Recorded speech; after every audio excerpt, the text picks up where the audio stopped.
Femlovers, ¿cómo están? ¿Cómo estás? Me da mucho gusto saludarte y darte la bienvenida a esta nueva emisión de Feminismos en Corto, sin tanto rollo. Es la número 249 de este 22 de abril del 2026. Yo soy Aide Serrano y estoy muy contenta de estar aquí contigo, estrenando este programa a través de la señal de Maya FM en el 103.5 que estamos transmitiendo desde Cancún, Quintana Roo. También saludo a quienes nos ven a través de la señal de CIPSE TV Cun, así como del sistema quintanarroense de comunicación social. Te invito a que te suscribas a mi canal de YouTube, Aide Serrano, a mis redes sociales.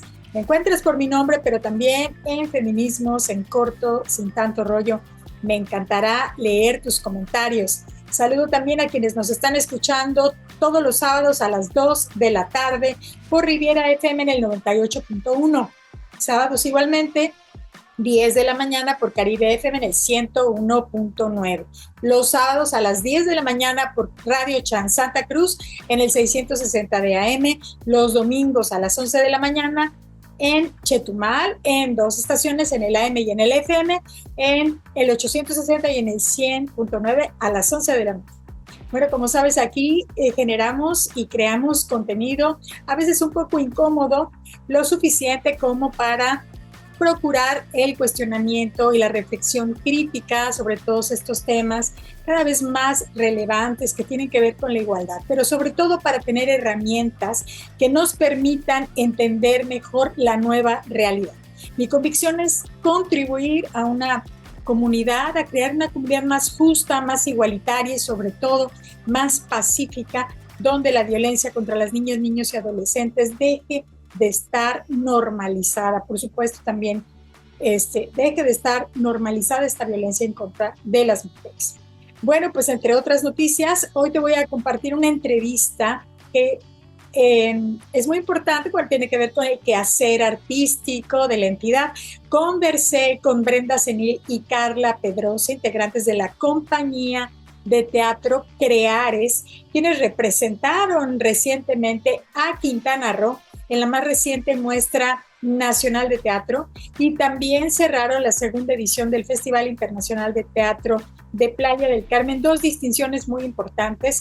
Y bueno, también están en gira con una obra de teatro, andan precisamente en estos días en el sur, en Chetumal. Muy bien. Además, te comparto que la Asociación Violeta, enfocada a la prevención y la visibilización de la violencia de género, exhortó a las autoridades y a la sociedad a reforzar la detección de falsas ofertas de trabajo difundidas en redes sociales, al advertir que este tipo de publicaciones pueden estar siendo utilizadas como mecanismos de captación que afectan principalmente a mujeres jóvenes. Esto es Feminismos en Corto, sin tanto rollo. Comenzamos. ¿Alguna vez te has puesto a pensar qué pasaría si mañana alguien más tuviera el control total de tu número telefónico? Tus fotos, tus cuentas de banco, tus chats, todo en manos de un extraño. Bueno, resulta que una mujer en la Ciudad de México fue víctima de lo que llaman SIM swapping. Básicamente, su compañía de telefónica le entregó, así sin más, una copia de su chip a un desconocido. Bueno, pues el resultado fue un desastre. Accedieron a sus cuentas de banco, intentaron robarle y lo más terrible, difundieron sus fotos íntimas. Pero aquí viene lo importante. La Suprema Corte acaba de sentenciar que la empresa es la responsable. El máximo tribunal de México fue muy claro en 3 puntos que te quiero compartir. Primero, la empresa fue negligente. No vale con decir le pedí su identificación. La Corte exige que las compañías documenten y verifiquen de verdad a quién le dan ese chip. Tienen un deber de cuidado porque en ese pedacito de plástico pues va gran parte de nuestra vida. Número 2, basta de culpar a las víctimas. Durante el juicio, la empresa intentó decir que era culpa de la mujer por guardar fotos íntimas en su propio teléfono. La Corte les puso un alto, les dijo que no vale usar ni estereotipos ni revictimizar.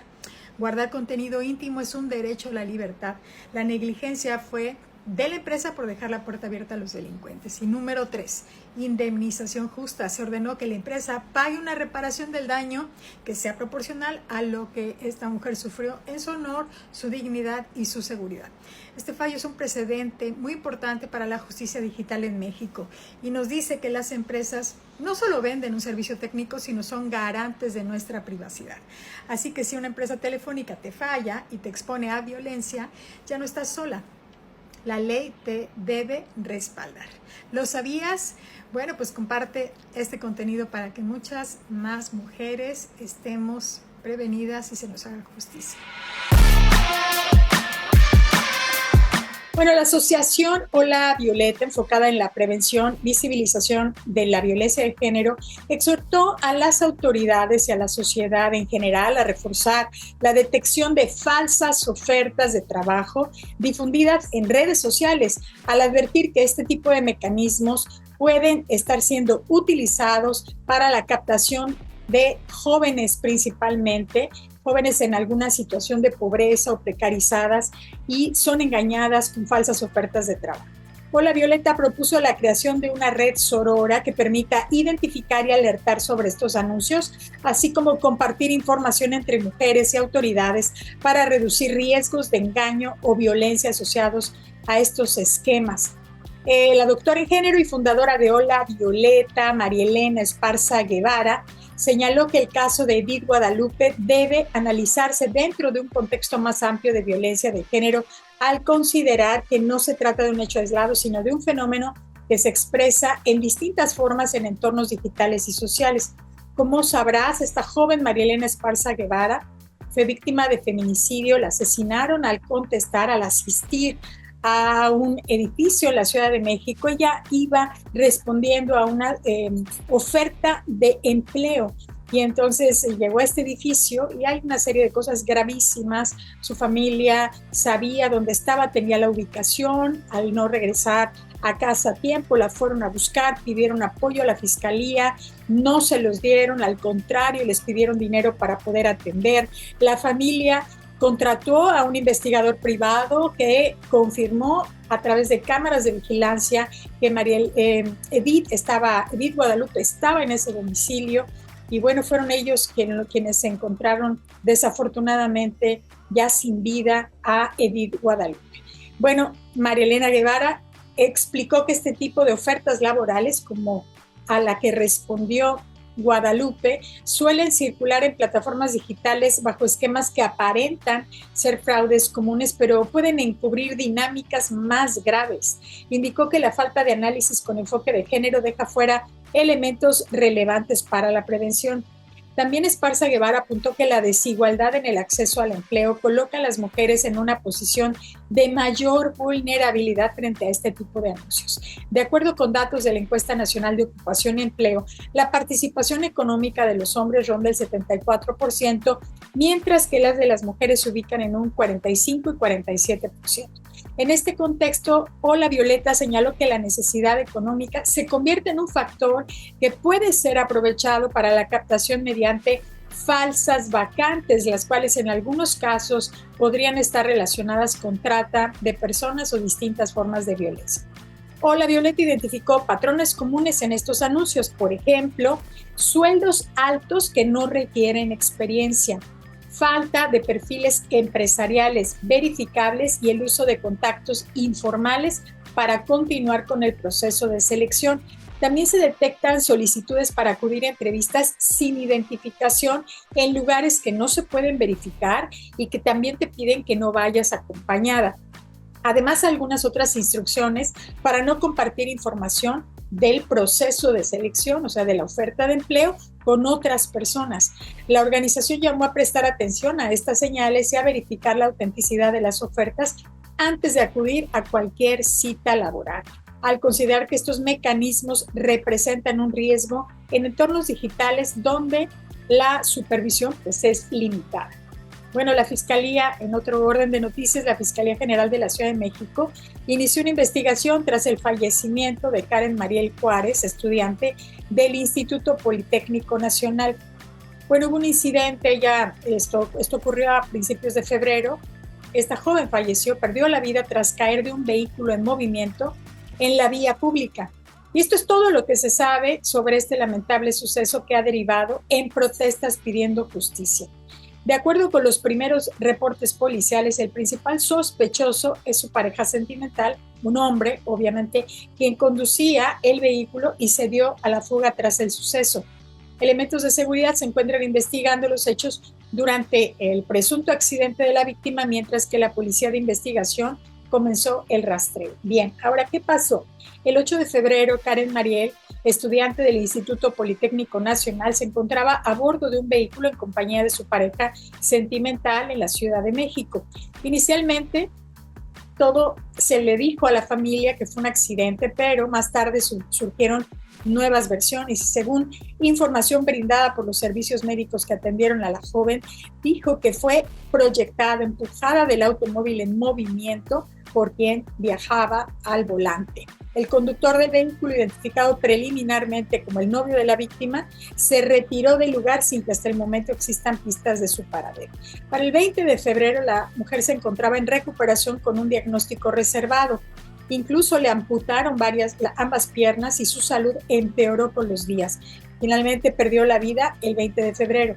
Se esperaba que la víctima pudiera dar su declaración de los hechos, pero no llegó a ser posible por las complicaciones y su deceso.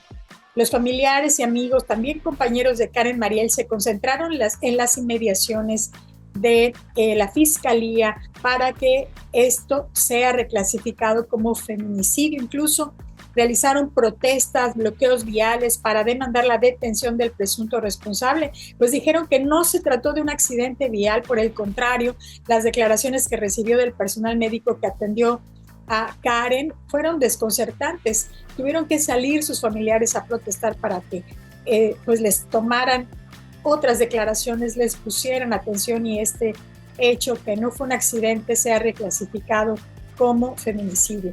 Y un dato que ha conmocionado a la población es que la joven estaba a punto de graduarse en la Escuela Superior de Enfermería y Obstetricia del Instituto Politécnico Nacional. Incluso ya tenía planes de dicho evento que tendría lugar en agosto. La Policía de Investigación dijo que llevará a cabo el inicio del análisis de las cámaras de videovigilancia del C5 y también de cámaras privadas. Bueno, la investigación continúa, pero no se ha reportado oficialmente la detención del presunto agresor, quien está identificado ya por la familia y, por supuesto, prófugo. La Fiscalía continúa con la integración de la carpeta de investigación, recabando testimonios y pruebas digitales para localizar al conductor, y este caso está abierto y esperemos que sea escuchada la familia y sea reclasificado como feminicidio. Esto es Feminismos en Corto, sin tanto rollo. Continuamos. De los creadores del echaleganismo llega la campaña del gobierno de Quintana Roo, Elige bien, no rompas tu vida. Esta narrativa es un deslinde institucional de la grave situación en la que se encuentran miles de niñas, niños y mujeres ante la crisis en el Estado. Alertas de género contra las mujeres en los principales municipios: Cancún, Playa del Carmen, Cozumel y Chetumal, la capital. Quintana Roo se encuentra en el primer lugar de pareja en todo el país, según el informe más reciente del Secretariado Ejecutivo del Sistema Nacional de Seguridad Pública. Por si fuera poco, Cancún se encuentra en el 9º lugar a nivel nacional con más homicidios, de acuerdo también con cifras oficiales. En este contexto, la campaña del gobierno de Quintana Roo es en sí misma violencia institucional y revictimización. Decenas de espectaculares, publicidad en la carretera más transitada de la región y en las ciudades se ven mensajes como el siguiente: el camino es duro, pero tú más, y elige bien, no rompas tu vida. Sobre un retrato en blanco y negro de una mujer con cabello oscuro que mira directamente a la cámara. Las implicaciones son perversas. Sugieren que el camino es algo inevitable, es algo externo, y que la vida rota de esa mujer es a causa de sus malas decisiones. Es la misma lógica machista de por cómo iba vestida, o eligió mal a su esposo. Si la golpea, es su culpa por no irse. Es indignante que ante la crisis de en contra de las mujeres, el gobierno se lave las manos de lo que es su obligación, garantizar el derecho humano de las mujeres a una vida libre de violencia.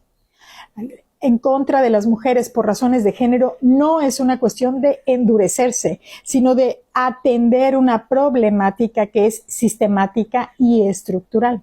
Lo que es peor, con su campaña, el gobierno de Quintana Roo intenta borrarla. Si no la nombras, pues no la combates.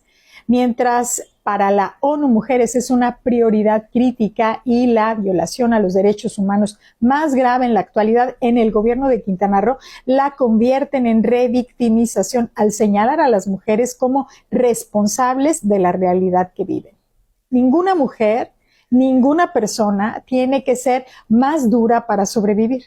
El Estado tiene la obligación de hacer el camino menos peligroso. Con estos mensajes romantizan el aguante y el sufrimiento como estereotipo femenino. En un estado con altos índices de desapariciones y feminicidios, el decir elige bien es un insulto. Una mujer no elige ser violentada, ni elige que un sistema de justicia sea omiso. Cuando el gobierno se quita la responsabilidad, allana el camino a los agresores que caminan libres gracias a la impunidad. Romantizar la resiliencia para no invertir en justicia es grave. Es la política del lavamanos. Elijan bien, no nos pidan justicia. Quintana Roo tiene hoy a su primera mujer gobernadora, Mara Lezama. En Cancún gobierna Ana Pati Peralta, en Playa del Carmen Estefanía Mercado y en Chetumal Yensuni Martínez. Por primera vez una mayoría de mujeres gobierna la entidad. Que esa representación se traduzca en políticas dignas y no en campañas que nos culpan de nuestra propia tragedia. Queda para la reflexión. ¿Y tú qué opinas?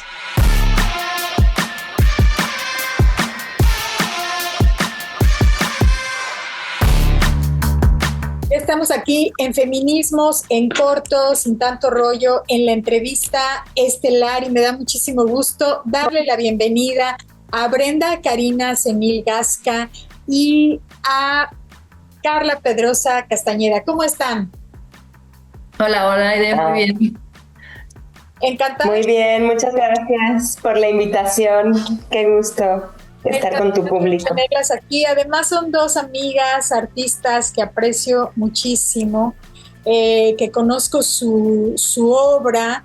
He visto varias de sus obras que han presentado en Playa del Carmen y la verdad es que son dos destacadas artistas viviendo en Playa del Carmen, creando, produciendo y también enseñando, es decir, transmitiendo todo este saber, este conocer. Ellas son además las creadoras de esta compañía de teatro que está recibiendo mucho reconocimiento y de la que también vamos a hablar aquí.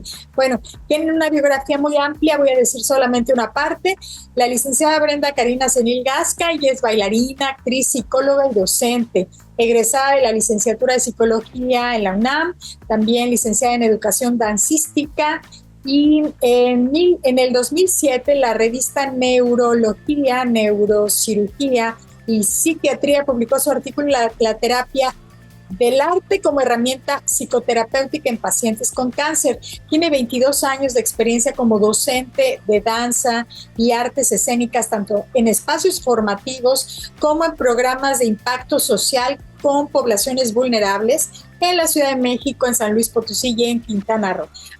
También ha trabajado como intérprete y creativa en distintos colectivos de danza y teatro, entre ellos Circe, Fortune, Animus Danza Contemporánea, Tierra de Nadie y Circo Raus. Fundó el grupo de bailarines especiales Torí, conformado por personas con habilidades mixtas, mismo que ganó un apoyo de la Secretaría de Cultura de la Ciudad de México para presentarse en distintos foros alternativos con el montaje Salón de Baile en el 2009. Desde el 2018 es integrante de Creares Escénicas, un colectivo de teatro y multidisciplinario, siendo intérprete en varios montajes de los que les vamos a hablar más adelante. Y Carla Pedrosa Castañeda es actriz, titiritera y directora escénica mexicana, reconocida por su labor en la promoción del teatro de títeres y sombras en la región del Caribe mexicano. Ella es fundadora y directora de la compañía Creares Escénicas, con sede en Playa del Carmen, Quintana Roo, titulada de la licenciatura en Artes Escénicas por la Universidad de Guadalajara y egresada de la maestría en Dirección Escénica de la Universidad de Artes de Yucatán. Su especialización en teatro de títeres la llevó a Indonesia, donde estudió la técnica tradicional del wayang kulit gracias a una beca. Allí aprendió sobre la construcción de títeres, animación y la partitura del movimiento, conocimientos que adaptó para representar leyendas de la cultura maya en México. Y entre sus proyectos más destacados pues están El Bardo, una obra para tiempos emergentes, El acto de desaparecer y también Leyendas del Maya. Y para darles una idea, para tener como un contexto, ellas acaban de recibir una especie, no es una especie, es un reconocimiento al ser las únicas representantes en la Muestra Nacional de Teatro. Me gustaría comenzar con este tema para pues que las conozcan mejor, pero también que sepan de la trascendencia del trabajo que están haciendo. ¿Quién nos quiere platicar de esta invitación a la Muestra Nacional de Teatro? ¿Con cuál de las obras les invitaron y qué significa para ustedes y bueno, también para nuestra ciudad que ustedes estén participando a nivel nacional? Pues bueno, la obra con la que la obra que se seleccionó para la muestra fue El acto de desaparecer. Es una obra que se basó en la Antígona, de Sófocles y también en algunos otros textos de Antígona, más contemporáneos, más, con un contexto más mexicano. Y bueno, esta obra pues también tuvimos otro apoyo del Sistema Nacional de la Creación y para nosotros pues fue primero fue como una gran emoción porque pues es la primera vez que Playa del Carmen es seleccionada para la Muestra Nacional de Teatro. Y también fue la primera vez que fue una directora mujer de Quintana Roo, ¿no? De Quintana Roo. Porque sí se había seleccionado a Quintana Roo en la Muestra Nacional de Teatro, pero había sido de Cancún y con directores de Cancún. Entonces, pues fue una sorpresa, ¿no? Que esta fue como la primera vez de Playa del Carmen. Y bueno, pues fue muy emocionante esto. Me parece que sí me parece que el año pasado estuvo otra obra que también fue como colaboración con otra directora, o sea que a lo mejor no nada más es la primera, pero es la primera de Playa del Carmen. La primera vez que se presenta Playa del Carmen como en la Muestra Nacional de Teatro y bueno, eso para nosotros da mucha emoción, ya que pues bueno, es un salto muy grande de nuestro municipio, ¿no? Hacia la escena nacional, ya que pues generalmente pues se piensa que por estos lares no se hace tanto, y sí, todavía estamos en ese proceso, ¿no? Pero pues eso creo para mí es un gran avance en la escena. Sin duda. Brenda. ¿Y qué implica para ustedes, Brenda, con su compañía Creares Escénicas, abrir brecha como mujeres en un mundo que las artes no son la excepción, en un mundo dominado por hombres, donde siguen recibiendo la mayoría de los apoyos? ¿Y qué significa para ustedes también en este lado del país, ¿no? Porque los apoyos, la cultura, sigue estando todo centralizado y nosotros pues estamos en la frontera sur, seguimos alejadas del centro. ¿Qué significa para ustedes como mujeres, como artistas, como creadoras, ir abriendo brecha desde acá? Pues de entrada es para mí una satisfacción, porque ha sido el resultado de mucha resistencia, ¿no? Muchas veces querer tirar la toalla porque no es sencillo como decía un amigo, lo más sencillo es no hacerlo. Pero pues es algo que queremos hacer y queremos decir, queremos unir nuestras voces desde nuestro género. Y entonces el poder encontrar, la verdad es que de hace un par de años para acá sí siento que se ha apoyado o se ha querido resarcir esa brecha de género en la creación, porque es cierto lo que dices, es muy cierto, o sea, la mayoría de las voces eran masculinas, ¿no? Aunque no lo fuera, o sea, aunque hubiera muchas mujeres sosteniendo el arte, el reconocimiento lo tenían más los hombres. Sin embargo, creo que desde unos años para acá se ha intentado también apoyar estas voces femeninas. Y bueno, ya en la muestra, el representar al sureste es muy interesante, es difícil también porque, como bien dices, ¿no? Hay mucho teatro en el centro del país y en algunos puntos, ¿no? Veracruz, Monterrey. Y entonces de repente que vean nuestra vocecita de Quintana Roo, ¿no? Y como que decir sí existimos y este es el teatro que hacemos y este es un teatro serio, es un teatro bien hecho, ¿no? Pero también que ellos entiendan que es un teatro de nuestro contexto, ¿no? De nuestro público. Esa es la parte que no es tan fácil, pero es importante y creo que vamos ahí como pues paso a pasito, ¿no? Con valor y amor también. Y me encanta que aportes esto de nuestro contexto. Ustedes están creando desde un contexto pues que es único, ¿no? En un momento que es único. ¿Por qué no nos hablas un poco a detalle, quienes no conocen su obra, qué es el cómo es este teatro que ustedes están creando desde acá? Platíquenos un poco de esta obra que fue representando al sureste, a Playa del Carmen, a Quintana Roo, el acto de desaparecer. Carla, ¿qué nos puedes decir de qué se trata esta obra? ¿Cuál es el contexto que ustedes están reflejando ahí? Pues mira, el contexto habla de una hermana, como lo es Antígona en Sófocles, en la historia original de Sófocles, que no le puede dar sepulcro a su hermano. Pero en un contexto mexicano, en una situación política difícil, como lo es en la de Sófocles, aquí el contexto pues es la guerra invisible contra el narco. Entonces el contexto tiene que ver con los desaparecidos. Entonces esta hermana no le puede dar sepultura a su hermano porque el poder está de diferentes maneras, está desapareciendo a la gente, ¿no? O sea, desde ser cómplices hasta por omisión, desde diferentes ámbitos, el mismo poder, ¿no? El Estado está desapareciendo a la gente, ¿no? A su propia gente, a sus propios ciudadanos. Entonces aquí esta es la temática de la obra, pero se trabaja desde una manera pues metafórica. El Estado es un mago, y Antígona es una mujer que va a buscar a una feria y la feria se convierte en México.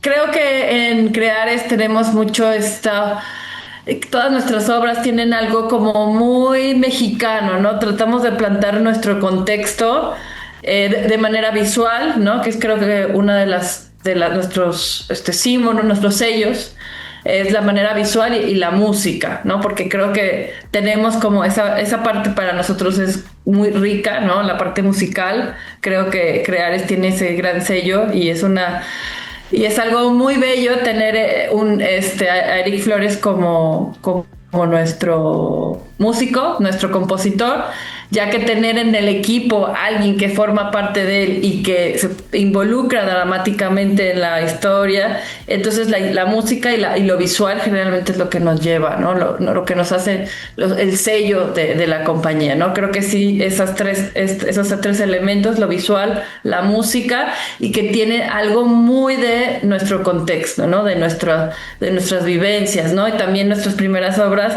aquí en la región son de leyendas de la región, ¿no? Porque queremos como tomar esa parte de donde estamos viviendo y y llevarla a los temas que queremos abordar y soltarla, ¿no? De manera artística. Estoy conversando con las integrantes, las creadoras de la compañía de teatro Creares, Carla Pedrosa, su directora, y Brenda Senil, actriz también de varias de estas obras. Y bueno, el contexto mexicano que tiene que ver con la violencia en contra de las mujeres también está reflejada en su obra El Bardo. No son temas sencillos.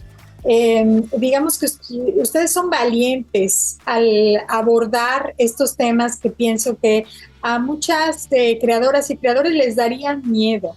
Es decir, a través del arte ustedes plantean estos temas dolorosos e incómodos, por supuesto, profundamente políticos, que nos hacen sacudirnos, nos mueven el tapete, porque no he visto creo que ya 3 veces El Bardo, cada vez es diferente, y no le tienen, la pregunta sería, ¿no tienen miedo de abordar este tipo de temas? ¿No tienen miedo de que la gente pues no vaya, no los comprenda, se incomode de algunas reacciones inesperadas?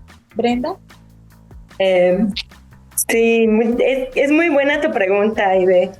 Es curioso porque justo algo que nos pasaba en la muestra era como de, ay, otra historia de desaparecidos, ¿no? Para ellos que hacen teatro en el centro, en el norte.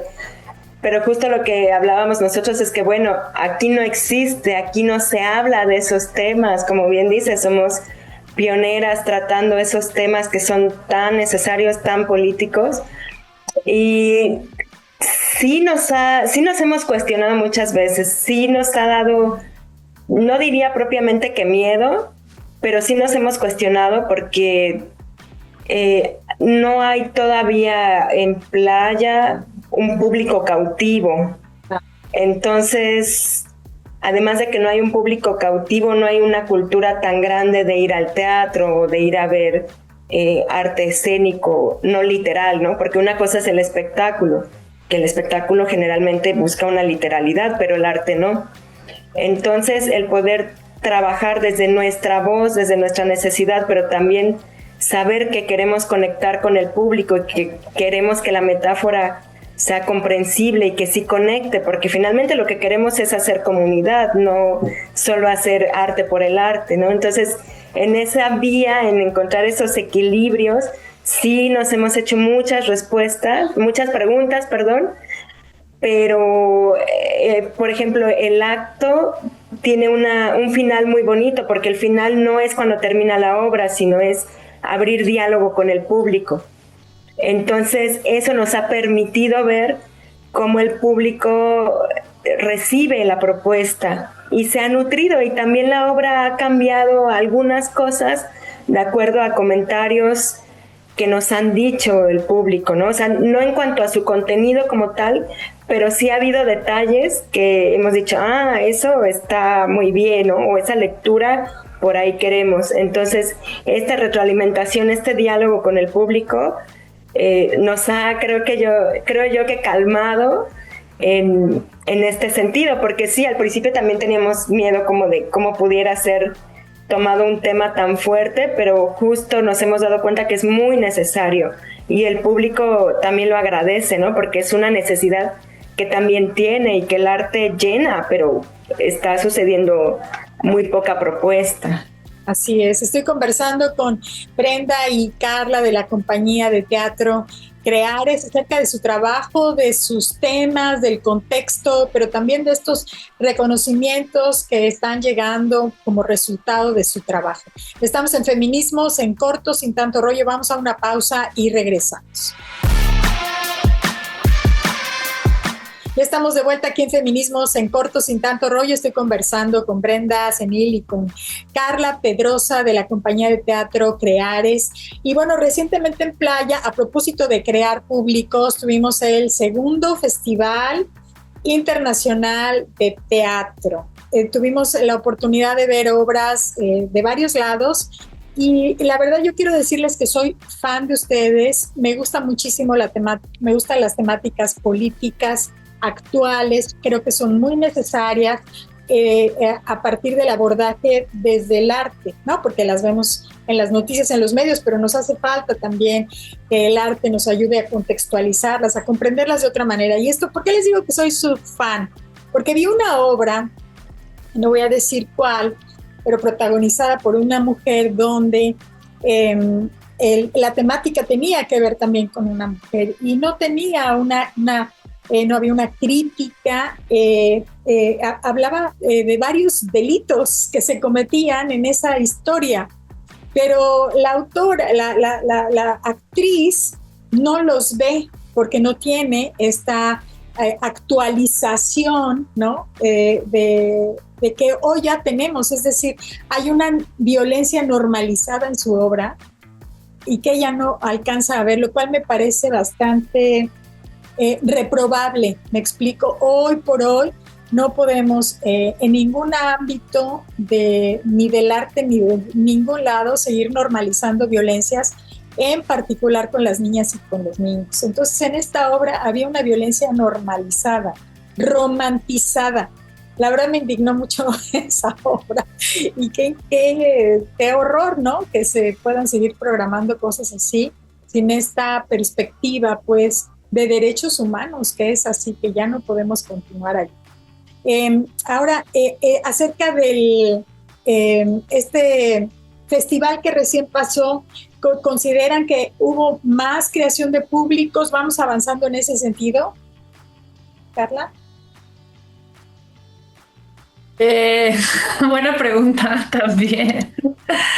Pues mira, creo que el problema aquí, lo que yo siento es que de repente como que se empiezan a hacer cosas, pero luego se enfrían y ya como que el avance que se pudo haber tenido ya no sigue porque no se le da como tanta continuidad o nada de continuidad. Entonces como que sí se genera algo, pero hasta ahí. Entonces yo creo que, por ejemplo, después de un festival, pues tendría que seguir, ¿no? O sea, activas algo con el festival y luego se da alguna continuidad para que entonces así la gente que empezó a ir por eso diga, ay, mira, esto está padre, vamos a seguir yendo, ¿no? Entonces, yo creo que el problema de aquí en Playa generalmente es ese, ¿no? Que como que se empieza, pero como que no se continúa. Y sí hubo, o sea, creo que sí hubo más público, no estoy segura, no pude ir a todas las obras, el año pasado sí me dio tiempo de ir a todas las obras, pero este año había como varias cosas que salieron, entonces andábamos en miles de cosas y no nos dio tanto tiempo de ir a todas, pero justo también teníamos ensayos y bueno, varias cosas. Pero sí, de repente mi sensación sí es esa, que sí, a lo mejor hubo un poco más de público, pero que necesita Playa es continuidad, porque yo creo que sí, ahí está la gente. Acabo de ver un artículo que subió el otra vez justo un colega que conocí en la muestra, y su artículo hablaba o sea, hacía una comparativa de los espectáculos como un concierto de casi cualquier, o sea, de algún artista famoso, de un género, o sea, bien loable, o sea, un género, no sé, a lo mejor rock, en comparación con una puesta de danza o una puesta de teatro, que dónde estaba la comunicación con el público, ¿no? Que cuál era el problema de comunicación cuando se comunicaba, porque el público, pues ahí está, ¿no? Ahí sí, o sea, sí hay público, pero ¿por qué?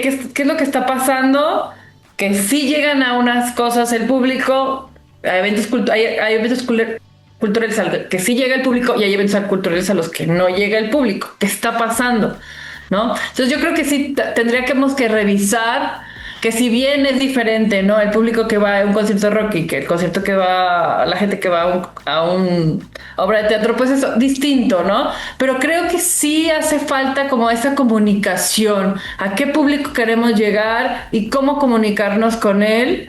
Y siento que en general, ¿no? En la forma de comunicar de los gestores, ¿no? a lo mejor todavía no encontramos. Para mí lo que creo que pasa como creadora es que muchas veces a lo personal yo siento que nos clavamos tanto en lo creativo, en la puesta en escena, en la parte que somos pues como lo que nos gusta, ¿no? Lo que nos apasiona.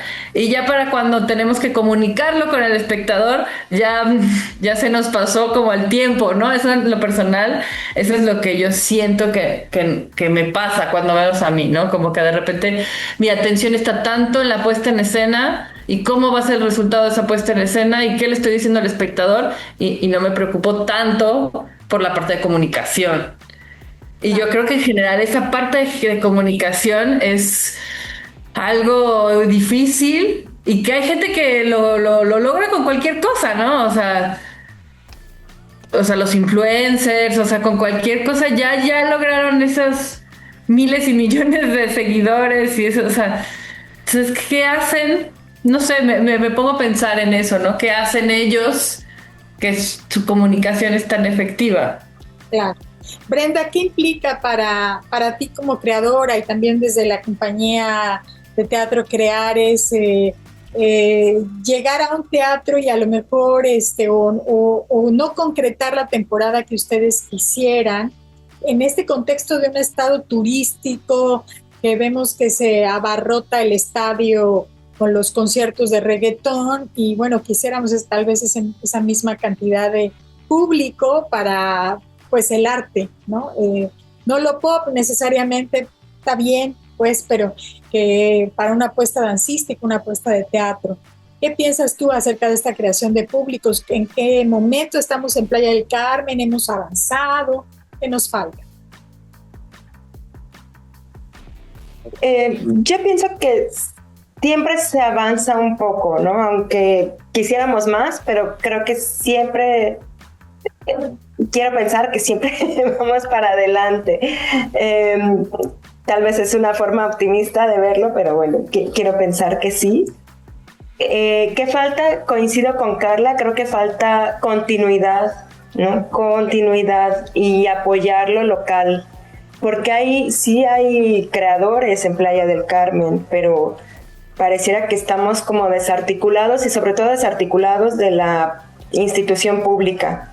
Entonces yo creo que si hubiera un apoyo más directo, una vinculación más directa y constancia en presentar lo que se está creando aquí, creo que eso facilitaría que el público reconociera que hay propuestas y entonces el que quiera, el que le interese, pues se acercaría, ¿no? Pero si no hay una constancia, creo que es difícil.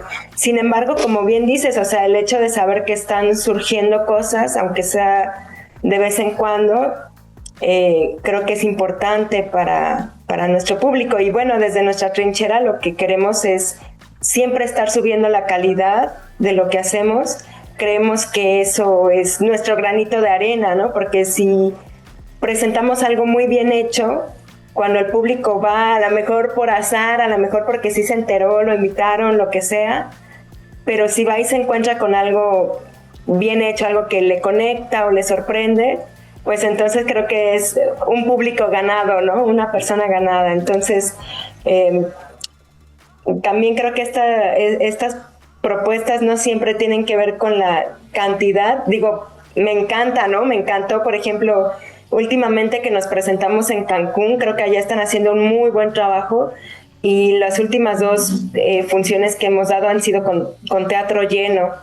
Y eso se siente maravilloso, ¿no? Porque sabes que la obra está llegando a más personas, el mensaje, lo que queremos decir.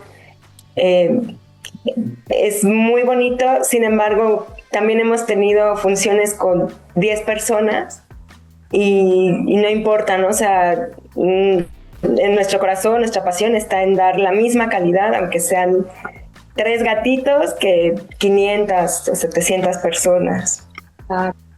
Pues nos estamos acercando al final de esta conversación con Brenda Cenil y con Carla Pedrosa de la compañía de teatro Creares. Quienes quieran conocer su trabajo, sus puestas en escena, podrían compartirnos sus redes sociales donde podemos conocer más de ustedes.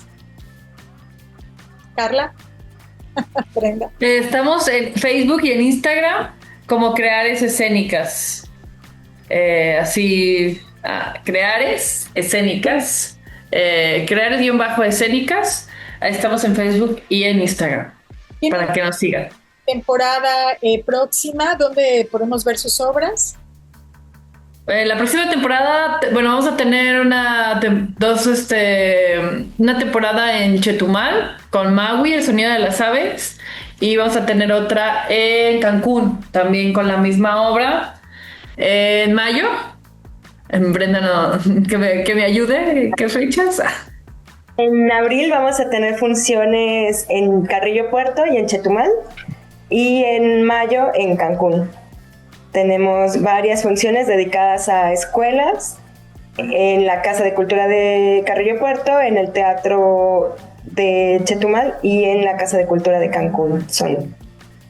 De todas maneras los van a publicar en sus redes sociales, pues para estar pendientes, y que quienes nos están escuchando allá en Chetumal y en Carrillo Puerto, porque este programa se transmite también en las estaciones de radio del Sistema Quintanarroense de Comunicación Social, así como en la televisión, pues estén atentos a las presentaciones de la obra Maui. ¿Es la que van a llevar? ¿Van a llevar alguna otra obra o solamente Maui? No, solo Maui. Maui, el sonido de las aves, que es la leyenda del pájaro Tsiu, en una versión de teatro de títeres y con proyección. Es como una retroproyección. Muy bien. Bueno, pues estén atentas y atentos de esta presentación de la compañía de teatro Creares. ¿Algo más que quieran agregar, Brenda, Carla? Pues yo agradecerte mucho la invitación, Aiden. Yo también soy fan de tu programa y de tu trabajo, de esta lucha por la visibilización de estos temas, ¿no? De esta equidad, de esta lucha feminista. Y pues sí, muchas gracias. Gracias a ti, querida Brenda. Sí, igualmente, Aide, muchas gracias siempre por la invitación. Ya es en otra ocasión ya habíamos estado y pues muy padre, siempre nos sentimos muy contentos de estar aquí. Pues yo encantada y agradecida de que estén aquí y hacerles este reconocimiento y extensivo para quienes nos están escuchando sobre el trabajo que están haciendo desde Quintana Roo, que está teniendo reconocimiento a nivel nacional. Acérquense al teatro, vean teatro. El teatro que están creando Brenda y Carla desde Creares es realmente valioso, de super calidad, presente con temas actuales, y la verdad es un orgullo conocerlas y verlas y ver su trabajo, recomendarlo. Recuerdo esa visita que hicimos a esta presentación del Bardo con mis alumnas y alumnos de la Universidad de Quintana Roo. Muchos de ellos me comentaron que era la primera vez que iban al teatro, obviamente primera vez que veían una obra de teatro. Y ya desde ahí la verdad es que la labor que ustedes hacen pues es maravillosa, porque lo ven a veces tan lejano y se quedaron súper sorprendidos y felices de esta experiencia, que lo que se vive en el teatro no tiene comparación con nada. Es la maravilla del arte, y sobre todo con los temas que ustedes tratan, que me gustan muchísimo. Pues muchas gracias por haber estado aquí en Feminismos en Corto, sin tanto rollo, Brenda y Carla. Les mando un fuerte abrazo. Y así llegamos al final de esta emisión de Feminismos en Corto, sin tanto rollo, no sin antes darle las gracias a quienes lo hacen posible. En la edición de video a Diego Ramírez, a Erika Fernández, directora general de Grupo Origen, a Jorge Sacramento, gerente general de CIPSE TVCUN, Alma García, directora general del Sistema Quintanarroense de Comunicación Social. Video original, dirección y producción, tu servidora, Aide Serrano. Y recuerda, el feminismo no mata a nadie. En cambio, el machismo mata al menos a 11 mujeres cada día, tan solo en México. Muchas gracias y hasta la próxima.